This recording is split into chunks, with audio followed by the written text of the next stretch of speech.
साधु वंदितु सौवसिदे धुवमचलमणो ममंगदिं पते ओचामि समय पावण मिनमो सुध केवली वणिनम नमः समय साराय स्वानुभूत्या चकासते चित् स्वभावाय भावाय सर्वभावांतरचिने।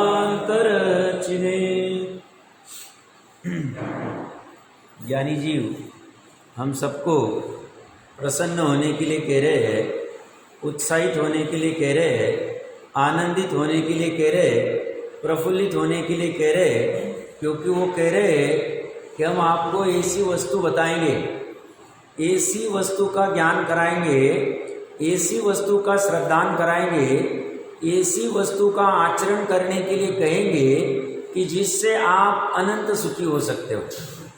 और ऐसी प्रतिज्ञा उन्होंने 5वीं गाथा में कर ली थी कि मैं अपने निज वैभव से ये दिखाऊंगा, आप देखना, नहीं देख पाए तो छल मत करना। और उसी प्रतिज्ञा का निर्वाह करते हुए नव तत्व में छिपी हुई उस ज्योति को दिखा रहे हैं। बंद अधिकार हमने प्रारंभ किया है। बंद अधिकार का 267वीं गाथा से लेके 267 गाथा 269 गाथा तक हम आ चुके हैं। हम अगर सरसरी नज़र से देखें तो बंद अधिकार में सबसे पहले 10 गाथाएं तो उस पर लगा दी कि अखाड़े में जीव को उतारा है और धूलि से उसको लिप्त कराया। एक धूलि से लिप्त हो रहा है, एक धूलि से लिप्त नहीं हो रहा है। उसका कारण क्या है, तो वहाँ विस्तार से चर्चा करने के उपरांत 247वीं गाथा से जो उन्होंने प्रारंभ किया, प्रकरण यही चल रहा है कि अध्यवसान क्या काम कर रहे हैं और जीव की भूल कहाँ हो रही है। तो जो जीव मैं दूसरे को जिलाऊं या मारूं, दूसरा मुझे जिलाए या मारे, मैं दूसरे को सुखी करूं या दुखी करूं, दूसरा मुझे सुखी करे या दुखी करे, ये से अध्यवसान रखता है। ये अध्यवसान ही इस धूलि के चिपकने के, कर्मों के बंध के, संसार के सर्वरूप करने के कारण है और अन्य कोई कारण नहीं। जो ये सर्वरूप हो रहा है, प्रकरण अभी सर्वरूप का ही चलेगा। सर्वरूप करता है अपने आप को, सर्वरूप मतलब विश्वरूप करता है, कुछ भी छोड़ता नहीं। और वहां साथ साथ में किसी को मारने जिलाने के साथ में किसी को झूठ बोलने के, चोरी करने के, अब्रह्म के, परिग्रह के या अहिंसा के, सत्य के, अचौर्य आदि के उन भावों को भी ले लिया। और वो कह रहे हैं वस्तु से बंध नहीं हो रहा है, बंध एकमात्र अध्यवसान से हो रहा है। उस अध्यवसान को अहंकार रस भी कहा गया है। और इस अहंकार रस से यह जीव घूम रहा है एक गति से दूसरी गति में। इतनी सब चर्चा करने के उपरांत 268 269वीं गाथा में इस सब का समेट करते हुए कह रहे हैं कि यह जीव अपने आप को मनुष्य रूप, तिर्यंच रूप, देव रूप या नारकी रूप, पुण्य रूप या पाप रूप, धर्म अधर्म, लोक आलोक, जीव अजीव, इनके विकल्प रूप करता हुआ बंध को प्राप्त होता। इनके विचार भी, इनके विकल्प भी, किसके? धर्मास्तिका अधर्मास्तिकाए, जीव अजीव के, लोक आलोक के, ये भी बंध के कारण है। कि इस अपेक्षा से उसके विस्तार से हमने चर्चा की हुई है। 4 गति के जो उदयन भाव होते, सभी प्रकार जो जो कोई भाव हो रहे हमारे, अगर वह पर द्रव्य के साथ जुड़ के हो रहे हैं, बंध के कारण है। राग के साथ जुड़ के हो रहे हैं, बंध के। अगर ज्ञान वहां जुड़ रहा है, ज्ञान अलग नहीं हो पा रहा है, ज्ञान मात्र जानने का काम नहीं कर रहा है और ज्ञान जुड़ के कार्य कर रहा है, तो वह मिथ्या अध्यवसान है, मिथ्या ज्ञान है, वही बंध का कारण। कितना छोटा सा बंध का कारण, भूल इतनी सी, क्या? बस ज्ञान जुड़ गया राग के साथ। राग होने में भी बाधा नहीं, राग तो ज्ञानियों को भी होता है। बट ज्ञान के जुड़ने के साथ राग होने में बाधा है। वो कुछ भी करके एक बार टूट जाए, क्या टूट जाए? ज्ञान टूट जाए, राग के साथ से निहाल हो गया, अब कोई संसार में रुका नहीं सकता है। अंतर मुहूर्त के लिए इतना कर लो बोले, बाद में फिर तुम वापस अज्ञान अवस्था में आ जाओ, चलेगा, कोई बाधा नहीं। श्रद्धा एक बार, श्रद्धा एक बार मतलब श्रद्धा की पर्याय, ज्ञान एक बार मतलब ज्ञान की पर्याय। अब ज्ञान की पर्याय कहाँ हो रही है? वचनों में नहीं, सुनने में नहीं, ज्ञान की पर्याय ज्ञान में हो रही। श्रद्धा की पर्याय कहाँ हो रही है? श्रद्धा में हो रही। जहां हो रही है वहां बदलाव आना चाहिए। वहां बदलाव कैसे आएगा? ज्ञान पूर्वक आएगा। यही ज्ञान कर रहे।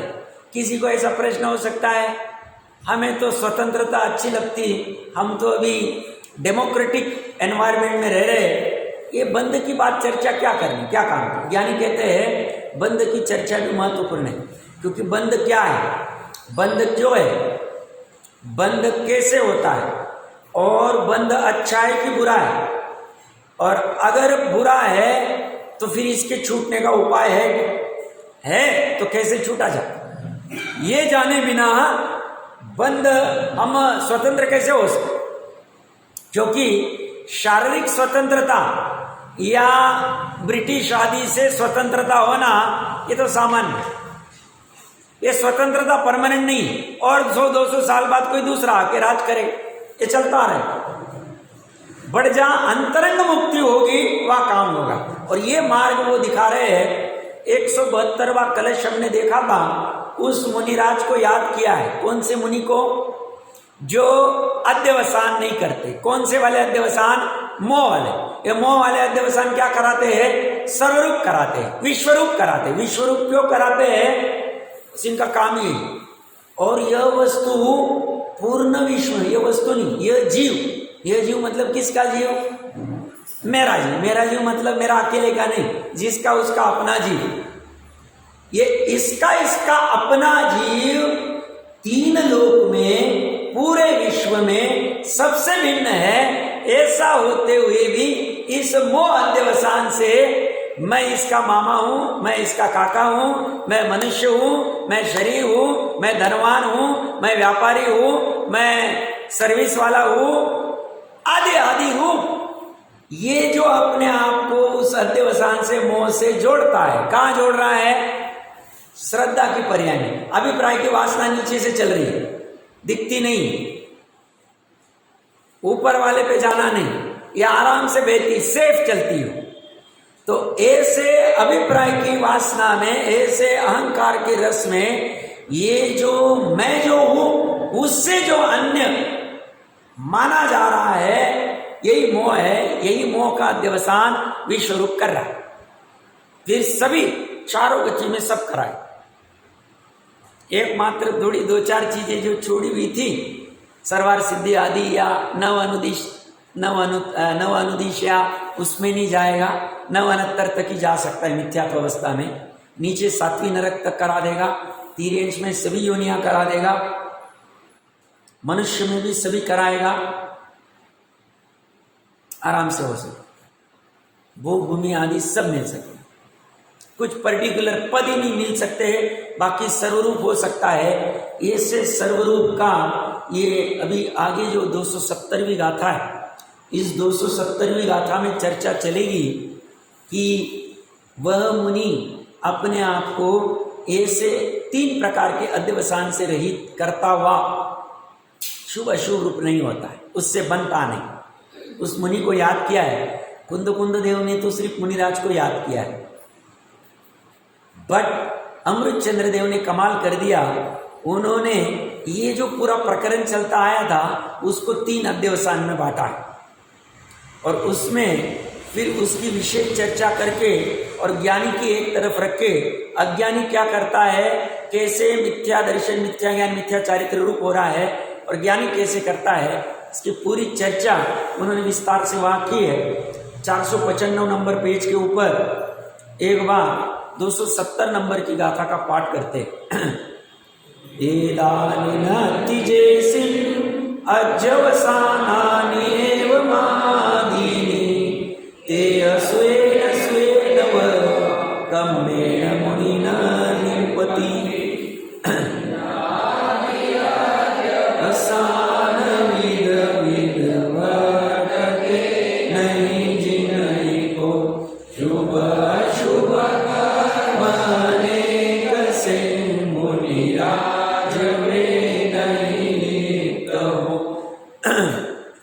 यह अध्यवसाय जिनके नहीं है वे मुनि कर्म से लिप्त नहीं होते।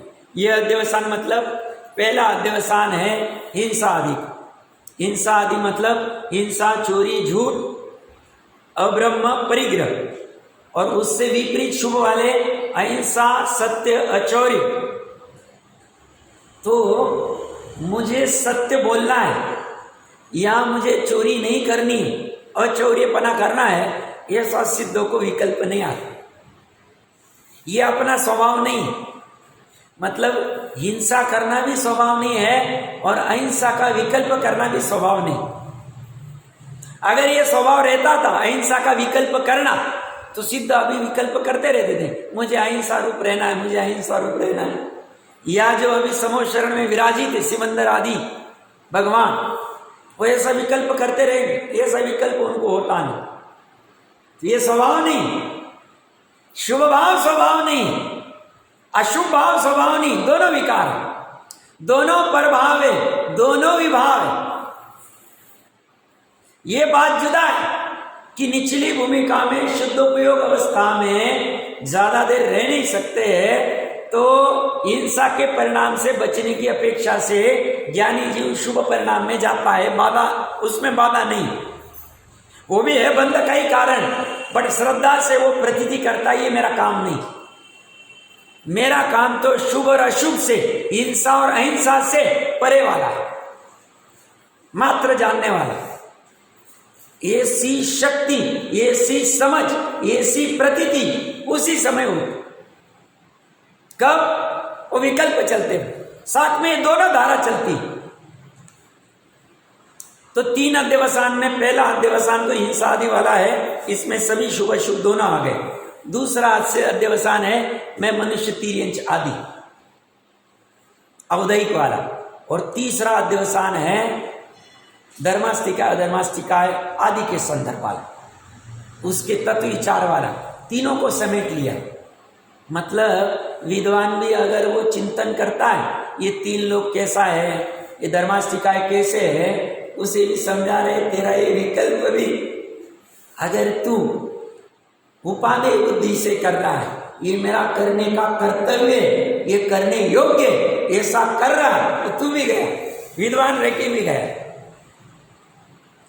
ये तीनों प्रकार के अध्यवसान वाले को, ये मुनिराज को ऐसे होते नहीं है, तो हम कल्पना कर सकते। आज के लिए होमवर्क, 4-8 दिन से होमवर्क बंद था, तो आज के लिए होमवर्क ये है कि ये मुनि की इतनी महिमा गाई जा रही है, जैसे ना आचार्य इनको मुनि कुंजर के, कुंजर मतलब हाथी एक अपेक्षा से, तो हाथी बहुत गंभीर होता, हाथी के लिए कहावत भी है कि वो रास्ते से जाता है, श्वान कुत्ते आदि उसके ऊपर भोगते, वो अपने मस्ती में चलता रहता, वो इधर उधर देखता नहीं, उनसे विचलित होता नहीं। ऐसे मुनि कुंजर ऐसा शब्द यूज किया है।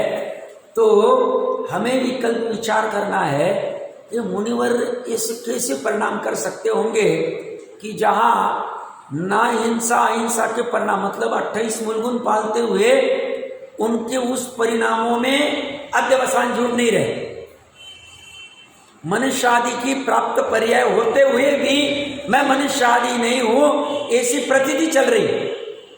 और धर्मास्तिकाय का विकल्प चल रहा, क्योंकि शुद्धोपयोग कोई 24 घंटे 365 दिन होता नहीं, 1/3 शुद्धोपयोग होता है, 2/3 शुभ उपयोग होता है, मोटा मोटा।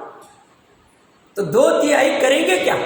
तो उस समय में क्षेत्र में 7 तत्वों का विचार करते हुए भी उनका ऐसा कैसा परिणमन होता होगा कि जिसमें मिथ्याध्यवसान नहीं होती।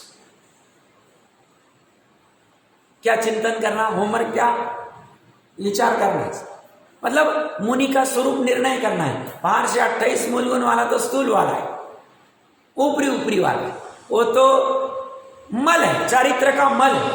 अंतरण वाला कैसा होता होगा संजलन कषाय के उदय में और 3 कषाय चौकड़ी के अनुदय में, बहुत गंभीरता होती है उनके पास, तो विचार करने योग्य है। और यहां मुनि का अर्थ तो सामान्य ऐसा ही लिया जाएगा, 6वें 7वें गुणस्थान वाले, बट थोड़ा जोर लगाए स्थूल बुद्धि से तो यह 4थे वाला भी आएगा। प्रचुरता से नहीं होता है इसलिए उसका नहीं कहा है, बाकी 4थे से ऐसा सब चालू हो जाता है। देखिए क्या कह रहे हैं गाथा, एतानी यह पूर्व कथित जो करते आए कथन 247वीं गाथा से, एवं आदिनी तथा ऐसे और भी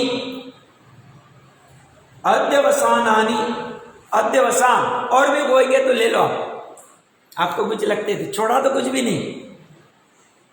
ये शाम जिनके न संति नहीं है, ते मनुय वे मुनि अशुभेन, अशुभ व शुभेन या शुभ कर्मना, कर्म से न लिप्यते, लिप्त नहीं होते।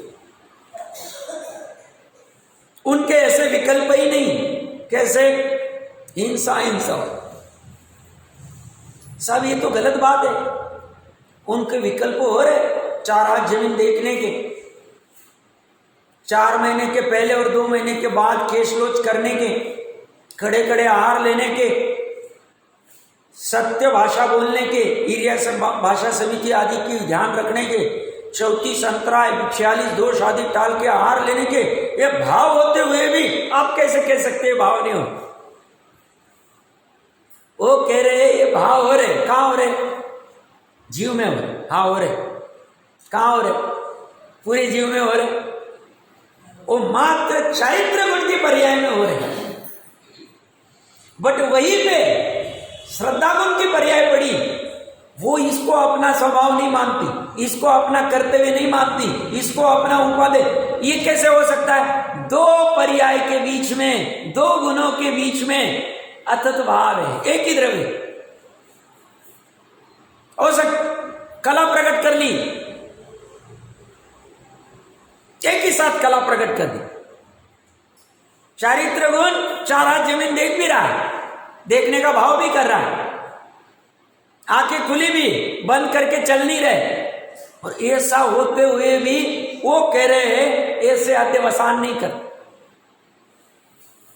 ये मेरा करने योग्य कार्य है। ऐसा मेरा करने योग्य कार्य तो एकमात्र जानना देगा, मेरा करने योग्य कार्य तो एकमात्र मेरे त्रिकाली स्वभाव की प्रतीति करना है। मेरा करने योग्य एकमात्र कार्य तो मेरे त्रिकाली स्वभाव में आचरण करना है। इतना ही काम मेरा और कोई दूसरा काम नहीं। साहब बोर नहीं होगा, अरे अनंत सुख प्रकट होगा, बोर क्या होगा? अतीन्द्रिय सुख प्रकट होगा, निचली भूमिका, ऊपर की भूमिका में अनंत सुख होगा। उसमें क्या बोल, सुखी चाहिए तो ये चीज प्रयोजन और किसी से है। लोक व्यवहार में अच्छे से सोचना। हम कभी किसी को टाइम मिले तो ऐसे नोट डाउन करना, आधा घंटा 1 घंटा बैठना चाहिए और विचार करना कि 24 घंटे हम क्या क्या एक्टिविटी मोटा मोटा करते हैं हर रोज, 365 दिन करते आ रहे, 30 साल से करते आ रहे, 40 साल से करते आ रहे, मोटी मोटी, थोड़ी बहुत चेंज हुई। और वो किसके लिए करते, प्रयोजन क्या है, मेन प्रयोजन क्या है? तो हम पाएंगे उन सब चीजों का मेन प्रयोजन सुखी होना, और कुछ भी नहीं। पढ़ाई भी करनी है, बड़ा आदमी भी बनाना है, धन भी कमाना है, गाड़ी भी चाहिए, घर भी, जो कुछ चाहिए, सबके पीछे सुखी होना, इतना ही उद्देश्य है। वो कह रहे हैं तुझे वो तेरे स्वभाव में रहने से ही सुख प्राप्त होने वाला है, तो फिर तुझे बोर होने का क्या सवाल आएगा? और बोर ही नहीं हो, वह अकारण वाला सुख उत्पन्न होता जाए। तो ये शुभ भाव करते हुए भी, कौन? मुनिराज की चर्चा चल रही। शुभ भाव करते हुए भी उन अध्यवसान रूप नहीं होते हैं श्रद्धा से और ज्ञान से, और उससे क्या होता है? उनको शुभ और अशुभ कर्म का बंध नहीं होता है, बंध विच्छिति होती है, कर्म का आश्रय नहीं होता। तो उससे क्या फायदा होगा? संसार बढ़ेगा नहीं, कर्जा बढ़ेगा नहीं।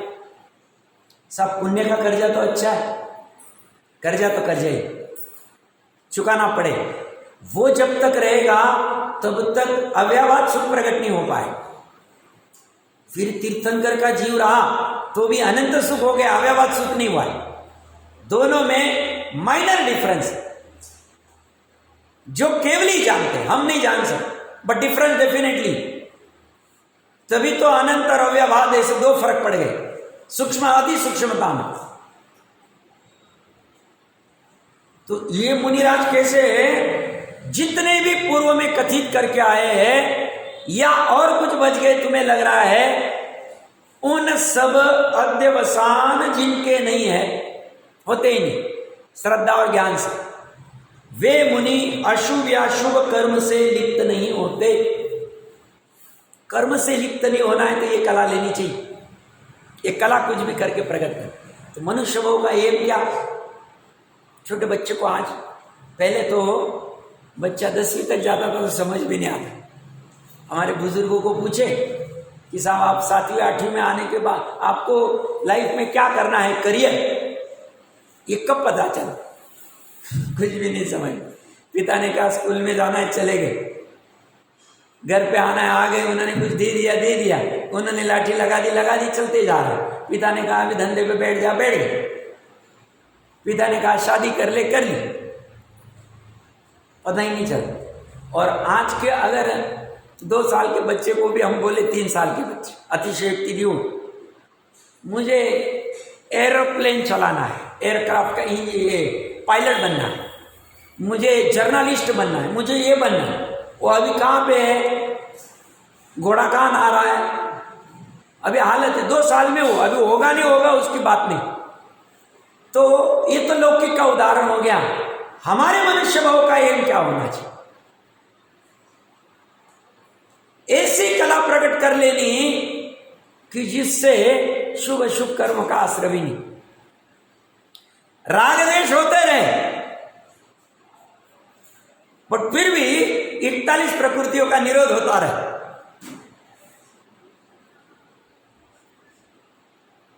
उन वाले बंद होते नहीं।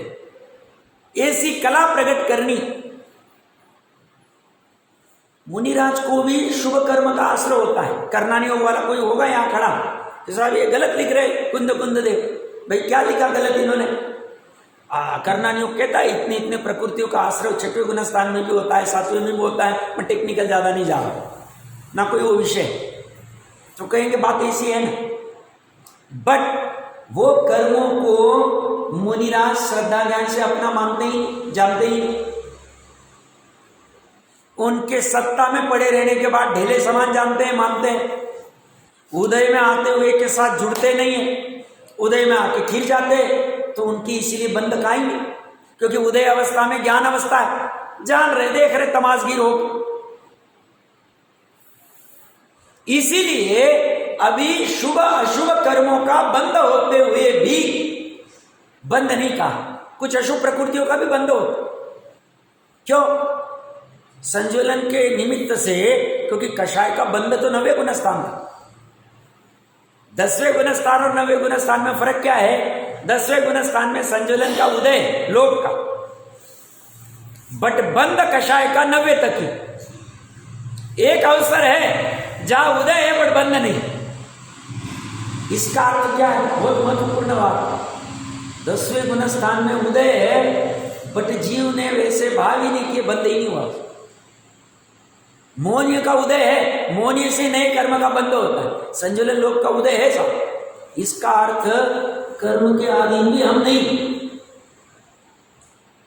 अगर अधीन रहते थे तो कर्म का उदय 10वें गुण स्थान में भी, संजुलन लोक का, हमें बंद भाव होना चाहिए था, मोह का।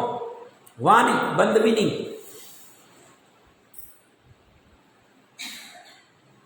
तो 6वें 7वें गुण स्थान में शुभ कर्म का बंद होते हुए भी उसको उपादेय अपना मानते नहीं, जानते नहीं, ढेले समान जानते मानते हैं, उदय में उससे जुड़ते नहीं।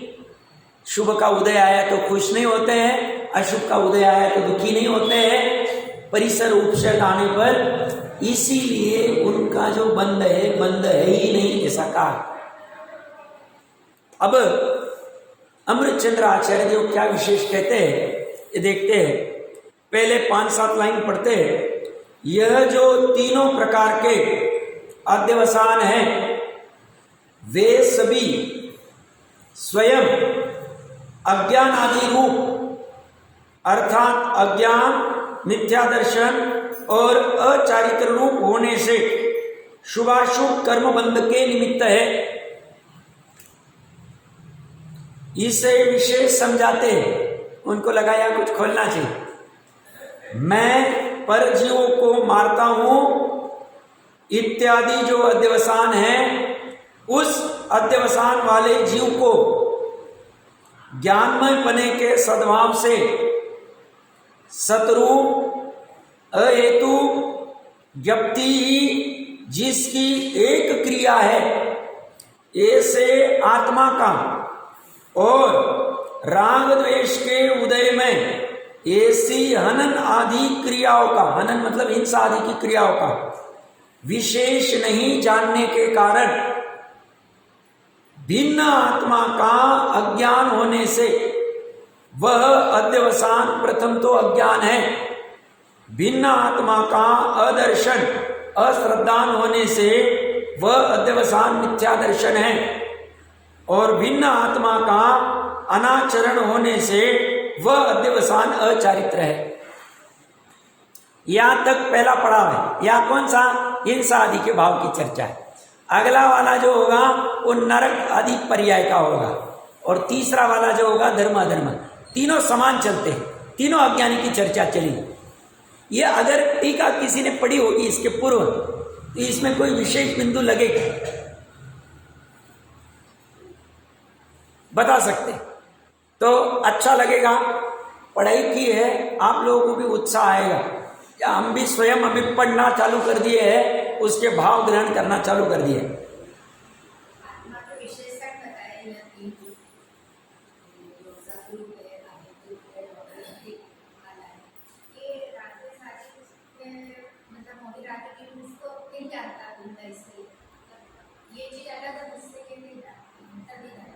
बराबर, बहुत अच्छा। तो ये तीन विशेषण बहुत गजब की, इसकी चर्चा अभी पता नहीं शक्ति प्रमाण कितनी चलेगी। ये तीन विशेषण इसकी बहुत बड़ी खासियत, उसमें अहेतुक वाला बहुत गजब वाला दृष्टांत है, एक एक है, और कोई बिंदु बहुत अच्छा। और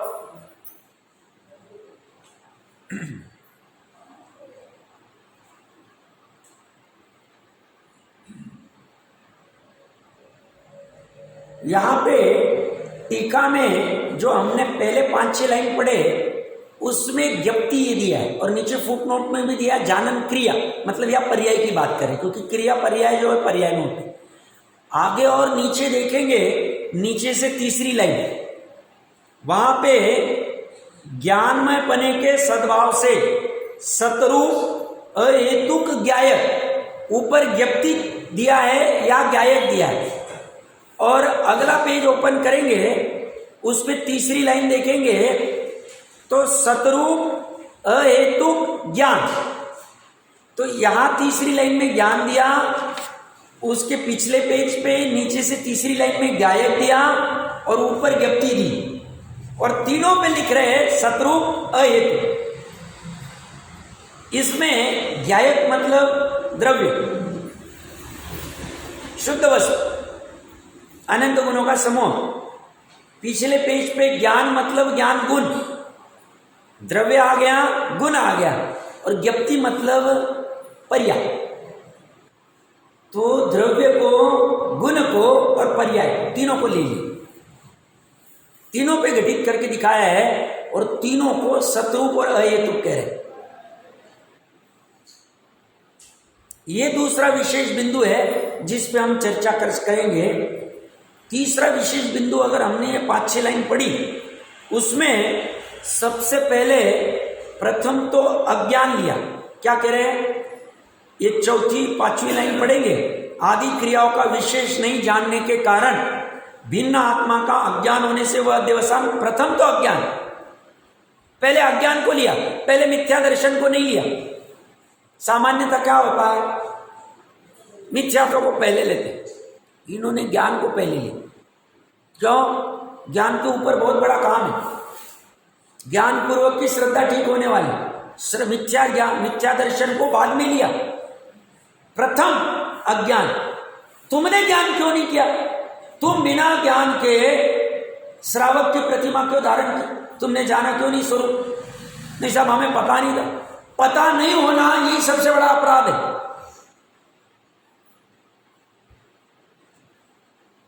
वो इलेक्ट्रिसिटी की वायर है, उसमें करंट चल रहा है, उसको हाथ लगाएंगे तो शॉक लग के मर सकते हैं। ये ज्ञान नहीं, ये तुम्हारा अपराध है। सब हमें क्या पता हाथ लगाए? तुम्हें ज्ञान क्यों नहीं किया? अज्ञानी सबसे मूल दुख का कारण और ज्ञानी सबसे मूल सुख का कारण। यथार्थ ज्ञान या यथार्थ शब्द महत्वपूर्ण। ज्ञान तो बाकी लौकिक की बात ही नहीं चल रही।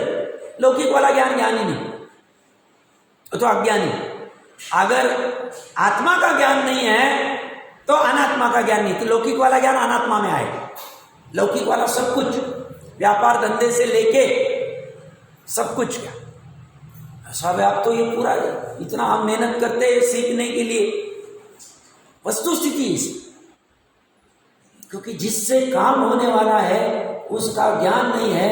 उसके ज्ञान के अलावा बाकी का ज्ञान प्रयोजन परक नहीं है, दुखदाई सुखदाई है ही नहीं। और उसको दुखदाई होते हुए भी इसने ज्ञान किया, ये ज्ञान पैसे कमाने का ज्ञान मेरे लिए सुखदाई है, तो बोलता है तेरा विपरीत ज्ञान,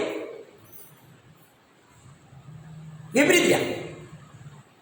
बात कड़वी बट सच्ची, समझना, अच्छे से विचार कर। पूरा जितना कुछ ज्ञान, सब ज्ञान आ जाए। और उससे विपरीत मैं आत्मा हूं, इतना ही ज्ञान है, तिर्यंच इतना ही श्रद्धान है। उस क्षेत्र में 7 तत्वों के नाम भी पता नहीं, या शिवभूति मुनिराज को कुछ याद भी नहीं, तो भी कल्याण कर दिया। उनके पास 11 अंगनों गुरु का ज्ञान नहीं था। 5 लाइन याद नहीं रह रही सब, नमस्कार नवकार मंत्र के 5 पद याद नहीं रहे। ये कुछ विशेष, ये ज्ञान होना बहुत जरूरी। तो पहले अज्ञान को लिया है। तीसरी विशेषता क्या है इसकी टीका की? श्रद्धा को पहले नहीं ली। श्रद्धा को कुछ समझता नहीं। श्रद्धा तो बस माला पहना देती, वो तो दासी की गजब कला है कि वो बराबर डिसाइड करेगी माला राजकुमारी ने किसको पहनाना चाहिए। वो बराबर बोलेगी आइए, बराबर राम को पहनाने की रावण को, ये दासी डिसाइड करे। दासी की कला। देखिए फिर से एक बार पढ़ते हैं। यह जो तीनों प्रकार के अध्यवसान हैं, वे सभी तीनों प्रकार के कौन से? कोई भाइयों में से ट्राई करेगा?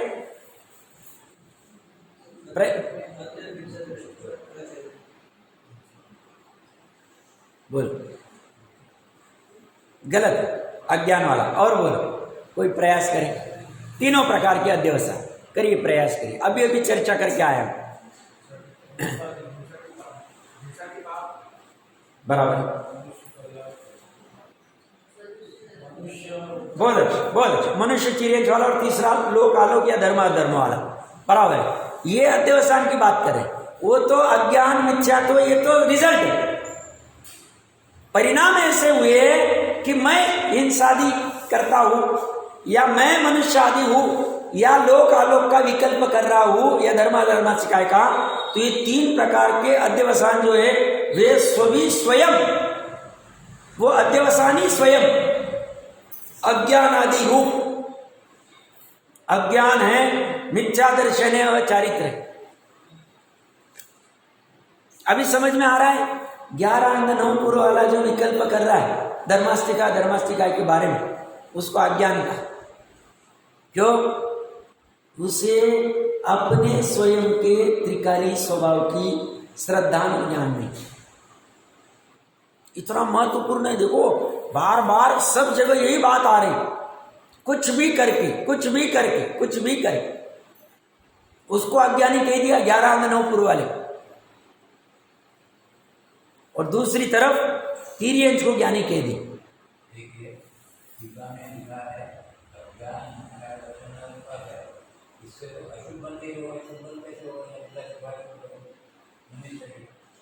वो आपने सुना होगा, जैसे अन्य मती भी हिमालय आदि में करोत लेते हैं अपने आप को, और वह भी वैमानिक के स्वर्ग तक, 12वें स्वर्ग तक जा सकते, परिव्राजक आदि। तो वो तो अचारित्र वाले, अज्ञान वाले, फिर भी चाहिए शुभ भाव, शुभ भाव से। मिथ्यात्व के साथ नहीं, मिथ्यात्व के साथ ऐसा भी भाव है ना, कौन सा? कर्ता बुद्धि पूर्वक मुझे दान देना है, मुझे तप करना है, मैं महीनों तक करोत लूंगा हिमालय में।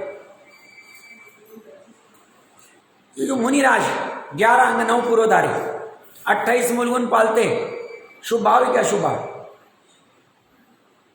मिथ्यात्व तो है, बट 4 हाथ जमीन देख के चल रहे, नवग्रह वेग तक जाते, शुभ भाव क्या? शुभ भाव।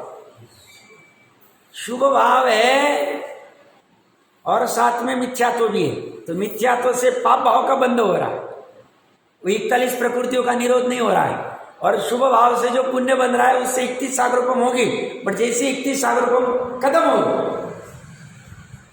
फिर वापस तिर्यंच नरक आदि जो जो गति में जाना है चलते जाए। अनंत संसार का है अष्टपौड़ जी।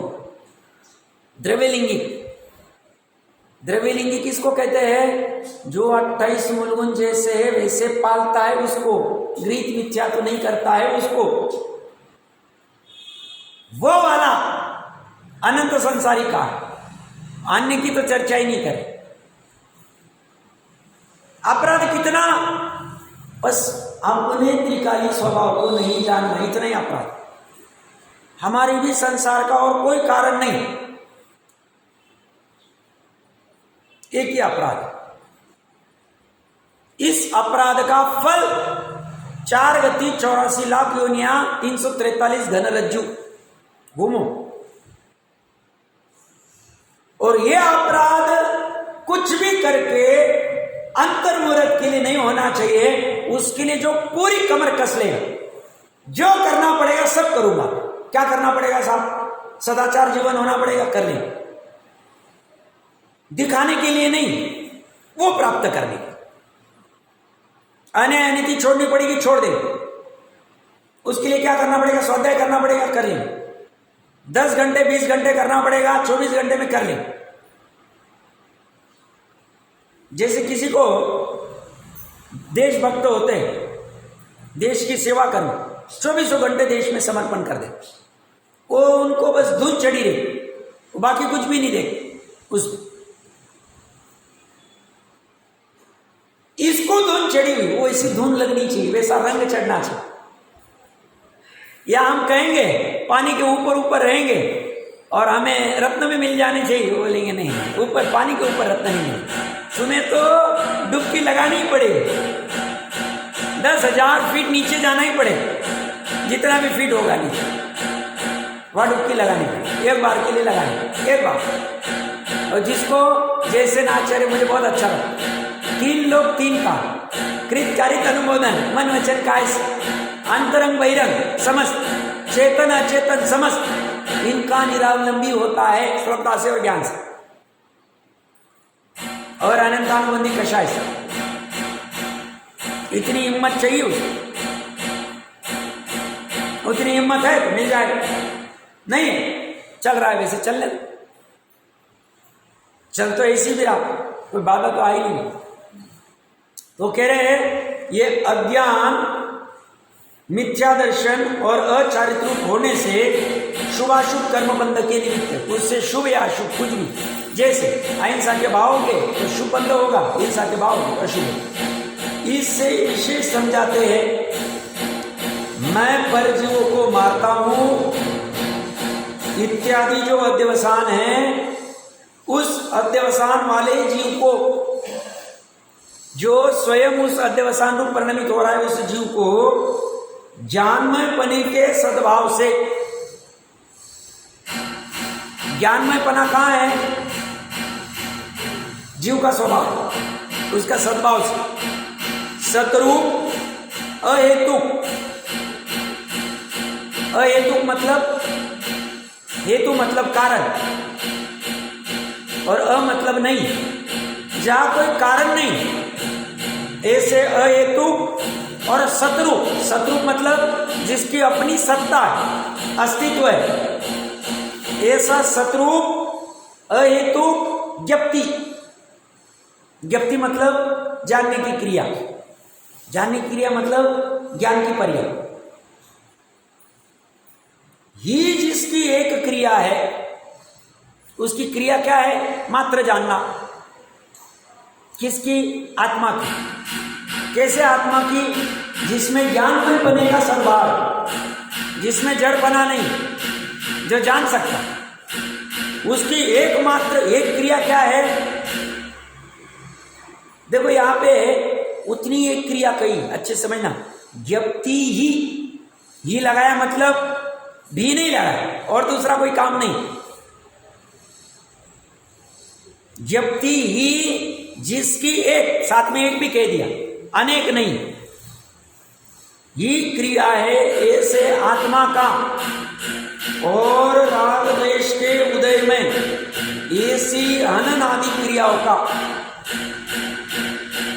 कर्म के उदय में जीव के जो राग द्वेष में भाव हुए, उन भाव का आदि क्रियाओं का, आदि मतलब हनन की क्रिया या चोरी की क्रिया या झूठ की क्रिया, जो भी कोई होगी, इन क्रियाओं का विशेष नहीं जानने के कारण, विशेष मतलब भेद, डिफरेंस, फर्क, दोनों में फर्क, एक जानने की क्रिया में फर्क है और राग द्वेष की क्रिया में फर्क। दोनों एक में हो रहे हैं, बट राग द्वेष की क्रिया जड़ है, जानने की क्रिया चैतन्य वाली। ये दोनों में फर्क विशेष नहीं जानने के कारण भिन्न आत्मा का ज्ञान होने से, भिन्न आत्मा का मतलब किससे भिन्न? राग द्वेष से भिन्न, चैतन्य आत्मा का, जानने वाले आत्मा का अज्ञान होने से वह अध्यवसान, कौन सा अध्यवसान? मिथ्या ज्ञान वाला, जो भिन्न नहीं जानता है, वह अध्यवसान प्रथम तो अज्ञान है, न जानने वाला है। भिन्न आत्मा का अदर्शन, अश्रद्धान होने से वह अध्यवसान मिथ्या दर्शन है, मिथ्या श्रद्धा है। क्यों? मैं त्रिकाली आत्मा हूं, ऐसी श्रद्धा ही नहीं की उसने। और भिन्न आत्मा का अनाचरण होने से उस आत्मा में आचरण ही नहीं हो रहा, ऐसा होने से वह अध्यवसान अचारित्र है। एक्चुअली ये मिथ्या चारित्र है, क्योंकि अचारित्र तो चौथे गुण स्थान में भी हो सकता है, पर यह अर्थ समझ में,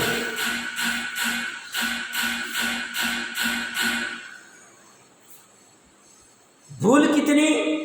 भिन्न आत्मा में आचरण नहीं, भिन्न आत्मा का ज्ञान नहीं, भिन्न आत्मा की श्रद्धा नहीं। अब ये भिन्न आत्मा कैसी है?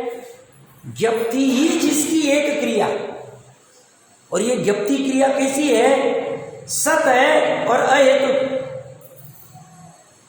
अभी आज थोड़ा सा विचार करके आना, जो ज्ञान की क्रिया होती है, जानने की क्रिया होती है, उसे अहेतुक क्यों कहा, कैसे कहा? क्योंकि अच्छे समझना, हमने बहुत बार सुना होगा, जैसे ज्ञान की पर्याय हो रही जीव में, तो हमने क्या सुना? ज्ञानावरण कर्म के क्षय क्षम से ज्ञान होता है, जानना होता है, बराबर। तो ज्ञानावरण कर्म का क्षय क्षम भी तो कारण है ही ना साहब। फिर कारण होते हुए भी आप ज्ञप्ति क्रिया को अहेतुक कैसे कह रहे हैं? अभी किसी को आता होगा तो प्रयास कर सकते हैं, नहीं आता है तो विचार करके आए।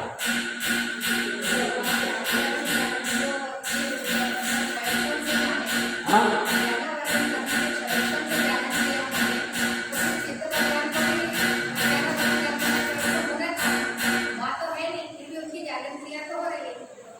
नहीं, बट अभी वर्तमान में निमित्त तो है ही ना, मानते सिद्ध भगवान को तो कर्म का निमित्त भी नहीं है, बट अभी वर्तमान में नियामक निमित्त है कि आपने इतना ही क्यों जाना, ज़्यादा क्यों नहीं जाना, क्योंकि आपके ज्ञानावरण कर्म का उदय है।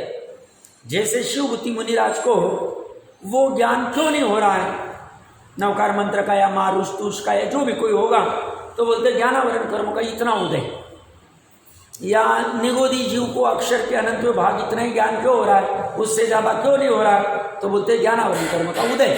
तो निमित्त कारण तो है, बट ये तो कह रहे हैं अहेतु, उसमें हेतु ही।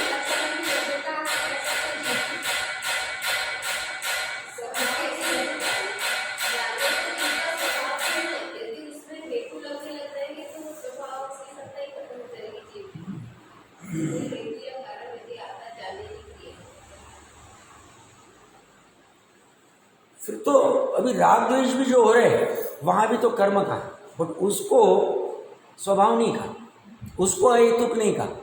राग द्वेष जो हुआ है वो भी तो जीव में ही हुआ है, पर हाँ